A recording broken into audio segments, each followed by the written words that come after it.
ಇನ್ನು ಅಬಕಾರಿ ಇಲಾಖೆಯಲ್ಲಿ ಭ್ರಷ್ಟಾಚಾರ ಆರೋಪ ಪ್ರಕರಣ ಲೋಕಾಯುಕ್ತ ಪೊಲೀಸರ ಎಫ್ಐಆರ್ನಲ್ಲಿ ಲಂಚಾವತಾರದ ಇಡೀ ಡೀಟೇಲ್ಸ್ ನ ಮೆನ್ಷನ್ ಮಾಡಿದ್ದಾರೆ. ಇವರ ಲಂಚದ ಅವತಾರಗಳಿತ್ತಲ್ಲ, ಇವರ ಲೀಲೆಗಳು ಒಂದ ಎರಡ. ಲೋಕಾಯುಕ್ತ ಎಫ್ಐಆರ್ನಲ್ಲಿ ಮಿನಿಸ್ಟರ್ ಪದ ಉಲ್ಲೇಖ ಆಗಿದೆ. CL7 ಲೈಸೆನ್ಸ್ ಕೊಡೋದಕ್ಕೆ ಲಂಚಕ್ಕೆ ಬೇಡಿಕೆ ಇಟ್ಟಿದ್ರು ಅಧಿಕಾರಿಗಳು. ಅಬಕಾರಿ DC Jagadish Nayak senior most officer ಜೊತೆಗೆ SP ತಮ್ಮಣ್ಣ ಇಬ್ರು ಡಿಮ್ಯಾಂಡ್ ಮಾಡಿದ್ರು. BBMP ವ್ಯಾಪ್ತಿಯಲ್ಲಿ CL7 ಲೈಸೆನ್ಸ್ಗೆ 80 ಲಕ್ಷ ರೂಪಾಯಿ ಫಿಕ್ಸ್ ಆಗಿದೆ. ಅದಾದ್ಮೇಲೆ 75 ಲಕ್ಷಕ್ಕೆ ಫಿಕ್ಸ್ ಆಗಿತ್ತು ಅಮೌಂಟು. ಈ ಕುರಿತಂತೆ FIR ದಾಖಲಾಗಿದೆ.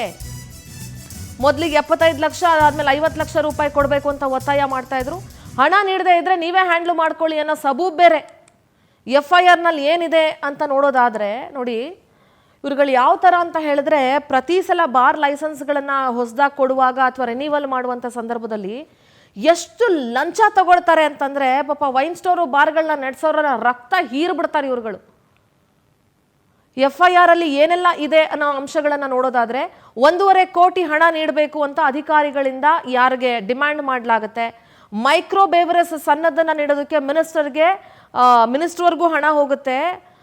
ಅತಿ ಹೆಚ್ಚು ಶೇರು ಮಿನಿಸ್ಟರ್ಗೆ ಹೋಗುತ್ತೆ. ನಾವು ಅತಿ ಹೆಚ್ಚು ಶೇರನ್ನು ಮಿನಿಸ್ಟರ್ಗೆ ಕೊಡಬೇಕಾಗತ್ತೆ. ಒಂದು ಪಕ್ಷ ಏನಾದರೂ ಕೊಟ್ಟಿಲ್ಲ ಅಂತಂದರೆ ನೀವೇ ಹ್ಯಾಂಡ್ಲ್ ಮಾಡ್ಕೊಳ್ಳಿ ಅನ್ನುವಂಥ ವಿಚಾರಗಳನ್ನೆಲ್ಲ ಪ್ರಸ್ತಾಪ ಮಾಡ್ತಾರೆ.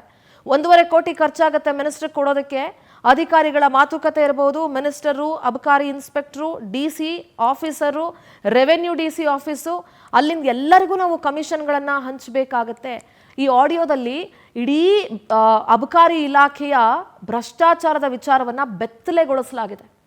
ಯಾಕೆ ಗೊತ್ತಾ? ಅಷ್ಟು ಜನಕ್ಕೆ ಹೆಂಗೆ ದುಡ್ಡು ಹೋಗುತ್ತೆ.